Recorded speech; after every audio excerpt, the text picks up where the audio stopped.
कैसे हो दोस्तों। बहुत बहुत स्वागत है एक नई वीडियो में। मैं स्वागत करता हूँ आप लोगों का। उम्मीद करता हूँ सब लोग अच्छे होंगे। तो लास्ट वीडियो था, मैंने अपनी पूरी जर्नी जिसमें वीज़ा प्रोसेस और सारी चीज़ें रिकॉर्ड की थी, और जिसमें आपको बताया गया कि कैसे वीज़ा प्रोसेस करना है, कौन सी वेबसाइट्स होती है for the central Asia visa process. तो आज है 1 मार्च, 1 मार्च है, और ये वीडियो में रिकॉर्ड करूँ आज। लास्ट कुछ वीक्स में बहुत सारी चीज़ें हुई है ग्लोबल लेवल पे, और जियो पॉलिटिक्स में बहुत सारी चीज़ें चेंज आ रही है। क्योंकि मैं ट्रैवलिंग में इंटरेस्ट रखता हूँ, तो मैं जियो पॉलिटिक्स में भी इंटरेस्ट रखता हूँ, क्योंकि जिस कंट्री में मुझे विजिट करना है वहाँ के क्या हालात है, या वहाँ पे क्या अभी कंडीशंस चल रही है, वो जानना बहुत ज़रूरी है जब आप सोलो ट्रैवल करते हो। चाहे ग्रुप में करो चाहे सोलो में, ये बहुत आज की डेट में बहुत इंपॉर्टेंट चीज़ है, क्योंकि आप किसी भी चीज़ में आप फंस सकते हो। जैसे मेरे साथ एक इंसिडेंस हुआ था ताजिकिस्तान में, जब मैं निकला था दुशानबे से बॉर्डर क्रॉस करके समरकंद की तरफ। और मैंने अपने वीडियोस में भी दिखाया, मैं वीडियो की लिंक डालूंगा, जहाँ पे बॉर्डर क्रॉसिंग के टाइम पे ना मुझे रोका गया था। और ये स्पेशली इसलिए रोका गया था क्योंकि मैं इंडियन हूँ, और उन्होंने देख लिया था कि इनको वीज़ा रिक्वायर्ड है, जबकि मेरे पास वीज़ा ऑलरेडी था, सारे डॉक्यूमेंट्स थे। तो भी वहाँ पे जो ऑफिसर्स होते हैं, जो उनके आर्मी के ऑफिसर्स थे, उनको लगा एक बहुत अच्छा चांस है कि इनसे हम लोग ना ब्राइब कर सकते हैं। जहाँ की मेरे साथ बाकी जो ट्रैवलर्स थे, जो यूरोपियंस थे या फिर यूएस से थे, तो उनको कोई वीज़ा नहीं लगता है, उनका पासपोर्ट देख के वो उनको आउट का स्टैंड करा था। तो आउट के लिए ब्राइब करना बहुत मतलब रेयर केस होती है, इनके लिए तो मैं समझ सकता हूँ, लेकिन कंट्री से आप आउट जा रहे हो तब ब्राइब करना बहुत रेयर केस होती है तब। लेकिन वहाँ पे उन्होंने ब्राइब किया, थोड़े निगोशिएशंस मुझे करने पड़े, बट तो भी इंडियन करेंसी में मुझे उनको 800 रुपये देने पड़े विदाउट एनी रीज़न, जबकि मेरे पास सारे डॉक्यूमेंट्स थे, वैलिड वीज़ा था, सब कुछ था। तो ऐसी चीज़ें होती है। और नॉर्मली क्या होता है, हर कंट्री में जो न्यूज़ चैनल्स होती है वहाँ पे कुछ नैरेटिव सेट होता है, और उस नैरेटिव्स के कारण क्या होता है, वहाँ पे जो लोग होते हैं ना, उनके दिमाग में एक पिक्चर बन जाता है कि आपके साथ क्या चल रहा है। हालांकि अभी जो कंडीशंस है फिलहाल में जो चल रहा है, आज 1 मार्च में आपने न्यूज़ देखी होगी कि जो है यूएस और यूक्रेन, इन दोनों में जो है ना, जो एक साथ चल रहे थे यूक्रेन और रशिया वॉर में, आज वहाँ पे उनके बीच में एक तनातनी हो गई। ये अभी ये नहीं पता कि ये जो पूरा जो उनके बीच में बातचीत हुई है, जो दो प्रेसिडेंट है उनके ऊपर, तो ये सब चीज़ें जो है ना वो ग्लोबली इम्पैक्ट करती है, आपकी ट्रैवलिंग पे इम्पैक्ट करेगी, आपके फ्लाइट्स पे इम्पैक्ट करेगी। और वहाँ पे जो लोकल लोग हैं उनके साथ जब आपकी इंटरेक्शन होगी ना, तो अभी आपके दिमाग में ये क्वेश्चन आ रहा होगा कि यार इंडियंस को क्या इम्पैक्ट करेगा। तो मैं आप लोगों को बता दूं कि जैसे फॉर एग्जांपल यूक्रेन ने हालांकि अभी फिलहाल में हम लोगों को वीज़ा फ्री कर दिया, इंडियंस को ई वीज़ा दे दिया उन्होंने, जैसे जो सेंट्रल एशियन कंट्री देती है वैसे ई वीज़ा दे दिया। तो यूक्रेन हालांकि is not part of Schengen, वो उन्होंने सेपरेटली अपना एक बोला कि हम ई वीज़ा देंगे, क्योंकि उनको पता है कि बहुत सारी ऐसी कंट्रीज इंक्लूडिंग इंडिया जहाँ में बहुत सारे ट्रैवलर्स निकलते हैं जो घूमते हैं। तो ऑब्वियसली इट विल बी उनके लिए हेल्पफुल होगा कि वहाँ पे आप जाओ और पैसा खर्चा करो, किस में जाओ, वहाँ पे आप जाओगे घूमोगे। लेकिन आज के तारीख में यूक्रेन बिल्कुल भी सेफ नहीं है, क्योंकि वहाँ पे अभी भी वॉर चल रहा है। और सेफ इनसे इन केस ये नहीं होता कि आपके ऊपर आके कोई मिसाइल ही गिर जाए, वहाँ पे जो लोकल लोग हैं वो कुछ आपके साथ कर सकते हैं, वो कुछ रिबेल ग्रुप्स हो सकते हैं या कुछ हो सकते हैं जो क्राइम वाले हो, तो आपको तो इजीली वो एज अ फॉरेनर आपको देख लेंगे, आपके पास कैमरा और कुछ भी हो सकता है आपके साथ। मतलब आपको नाइफ के साथ स्टैप कर सकते हैं, किडनैप कर सकते हैं, कुछ भी चीजें हो सकती है, एनीथिंग कैन हैपन। और ऐसी छोटी छोटी जो एक्सपीरियंसेस है मुझे भी आई है, मैंने कैमरा में कभी रिकॉर्ड नहीं किया, लेकिन ऐसे कोई कंट्रीज में जाते हैं तो ऐसा होता है।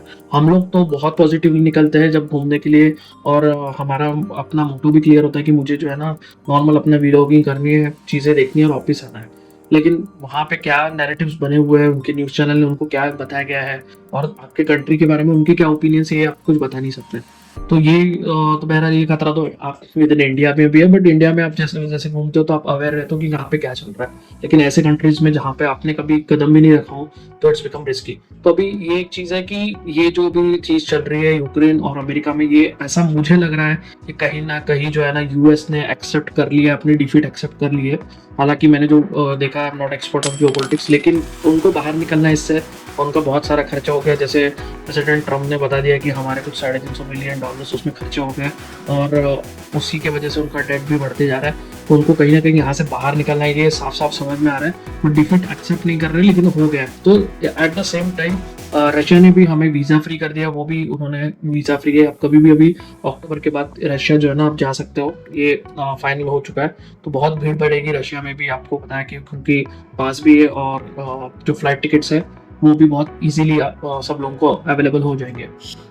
तो और इसके बाद अभी क्या होगा, मतलब ये 1 मंथ बहुत क्रूशियल है नेक्स्ट टाइम, इसलिए मैं अवॉइड कर रहा हूँ। मैं भी पूरा प्लान किया था कि कोई कंट्री घूम के आ जाऊँ, specially for Europe. Middle east का तो अभी जैसे आपको पता है रमज़ान चल रहा है, तो थोड़ा-सा मिडिल ईस्ट में घूमना डिफ़िकल्ट हो जाता है। जैसे मान लो आप कोई भी कंट्री जाता हूँ, इजिप्ट या जॉर्डन, वहाँ पे फिर दिन में आपको रेस्टोरेंट्स खुले नहीं मिलेंगे, तो खाने-पीने की बहुत दिक्कत थी, इसलिए मैंने वो अवॉइड किया। लेकिन जो अभी यूरोपियन कंट्रीज़ है, वहाँ पे भी ट्रैवल करना थोड़ा मुश्किल है इसके बाद, क्योंकि ये 1 मंथ जो है, कैसे रिएक्शन आएगा इस स्टेटमेंट का, क्या ये स्टेज रिएक्शन था खाली दिखाने के लिए, और वर्ल्ड वर्ल्ड मतलब ग्लोबल पॉलिटिक्स में इसको क्या किस हिसाब से लिया जाएगा पता नहीं। तो ये सब चीज़ें एनालाइज करके ही नेक्स्ट डिसीजन लेना पड़ेगा। तो ये वीडियो स्पेशली मैं ये बताने के लिए कर रहा हूँ रिकॉर्ड, कि कोई भी डिसीजन आप नेक्स्ट 1 मंथ के लिए लेते हो तो मिडिल ईस्ट और यूरोप को थोड़ा अवॉइड करो। स्टिल अप्रैल या मई, मेरी एक एम्बेसी में एक बंदे से बात भी हुई है, तो उन्होंने बोला आप साउथ ईस्ट एशिया कहीं पे भी चले जाओ, जैसे थाईलैंड, वियतनाम, सिंगापुर, मलेशिया, ये जो भी कंट्रीज जो है, फिलीपींस वगैरह, वहाँ पे दिक्कत नहीं होगी इतनी। लेकिन इस साइड अगर जाते हो तो थोड़ा सा जो है ना, अभी माहौल पता नहीं क्या खराब हो जाएगा 1 आध 2 महीने में, सिचुएशन कहाँ तक एस्केलेट होगी।